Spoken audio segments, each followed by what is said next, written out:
Hi അമ്മമാരെ, എല്ലാവർക്കും നമസ്കാരം. അപ്പോൾ ടീച്ചർ ഇന്ന് വന്നത് നല്ലൊരു പോഷകാഹാരത്തിൻ്റെ ഒരു കറിക്കൂട്ട് ഉണ്ടാക്കിയിട്ടാണ്. അപ്പോൾ കറി വെച്ചത് എന്താണെന്ന് ടീച്ചർ കാണിച്ചു തരാം.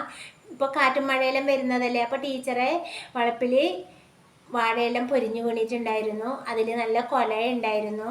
ആ കൊലയൊന്നും വിളയാത്തത് കൊണ്ട് പഴുക്കാത്തത് കൊണ്ട് ടീച്ചർക്കത് കറി വെച്ച് നിങ്ങൾക്ക് കാണിച്ചു തരാമെന്ന് വിചാരിച്ച് ടീച്ചർ അത് പാകം ചെയ്തു.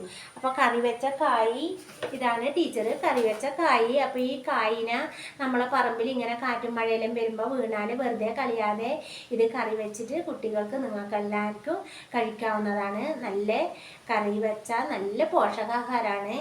ഇത് പാകം ചെയ്തത് ടീച്ചർ കാണിച്ചു തരാം. ഇങ്ങനെയാണ് ടീച്ചർ പാകം ചെയ്തത്. അപ്പോൾ ആ കായിനെ കൊണ്ടുവന്ന് ചെറുതായി അതിൻ്റെ തൊലിയെല്ലാം എടുത്ത് ചെറുതായി അരിഞ്ഞ് അതിനെ കഴുകി വൃത്തിയാക്കി കുക്കറിലിട്ട് പാകത്തിന് വെള്ളം ഒഴിച്ചു, മഞ്ഞൾപ്പൊടി ഇട്ടു, പാകത്തിന് ഉപ്പും ഇട്ട് അതിനെ വേവിച്ചു. ആ വേവാകുമ്പോൾ അതിലേക്ക് തേങ്ങ വെളുത്തുള്ളിയും കൂട്ടി ചതച്ചിട്ടു. അത് മൂടി വെച്ച് കുറച്ച് കഴിയുമ്പോൾ പാകത്തിലായപ്പോൾ അതിലേക്ക് എണ്ണയും കടുക് കറിവേപ്പില വെളുത്തുള്ളി അതേപോലെ വറ്റൽമുളക് ഉഴുന്ന് ഇതെല്ലാം ചേർത്ത് വറുത്ത് അതിലേക്ക് ഇട്ടു. കണ്ടു ഇതാ ടീച്ചർ പാകം ചെയ്ത കായ്ക്കറി. ഇതെല്ലാവരും കഴിക്കണം. ഇതിങ്ങനെ എല്ലാവരും പാകം ചെയ്ത് മക്കൾക്ക് നൽകണം. നിങ്ങളും കഴിക്കണം. ഇങ്ങനെ പറമ്പിൽ വെറുതെ വാഴ വീണിട്ടുണ്ടെങ്കിൽ അതിലെ കൊല വളയാതെ ഉണ്ടെങ്കിൽ വെറുതെ ആയി എന്നാരും കരുതണ്ട.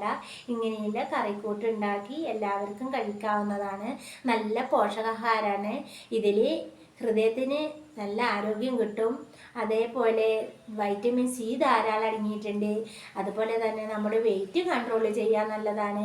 അതേപോലെ നമ്മുടെ ബ്ലഡിലുള്ള ഷുഗർ കൺട്രോൾ ചെയ്യും.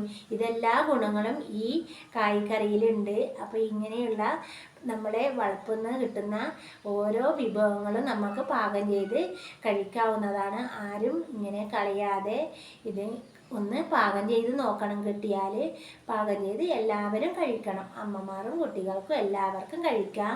അപ്പോൾ കറി പാകം ചെയ്ത് നോക്കി കറി ഇഷ്ടമായാൽ എല്ലാവരും ഇത് ലൈക്ക് ചെയ്യണേ.